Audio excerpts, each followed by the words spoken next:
कोल्हापूर जिल्हा लोकसभा निवडणुकीच्या पार्श्वभूमीवर महाविकास आघाडीचे काँग्रेसचे उमेदवार म्हणून श्रीमंत शाहू महाराज यांनी जिल्हाधिकारी कार्यालयात आपला उमेदवारी अर्ज दाखल केलाय। यावेळी माध्यमांशी बोलताना शाहू महाराज म्हणाले, लोकांनीच माझ्या उमेदवारीची घोषणा केली असून जनतेच्या पाठबळावर माझा विजय निश्चित असल्याचे सांगितले।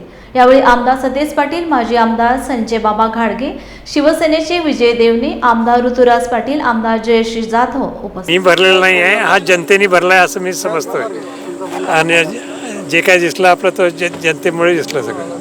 खरं तर ग्रामीण भागातून ही मोठ्या प्रमाणात जनता आलेली होती। ग्रामीण भागातनं आणि शहरातनं दोन्ही भागातनं इथं जनता आलेली आहे आणि आपला निम्मा भाग ग्रामीणच आहे ना, निम्मा शहरात आहे, तर त्याप्रमाणे बरोबर आले सगळे।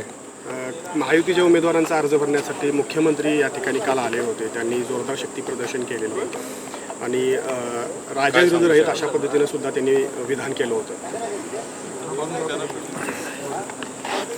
त्याच्याबद्दल मला काही माहीत नाही आणि आज सुद्धा रयत होतीच की आपली रयतेच्या पाठिंब्यावरच मी इथं आहे आपल्यापुढं। महाराज, एकंदरीत राजकीय परिस्थिती पाहता आपल्या विजयाची आपल्याला कितपत खात्री आहे?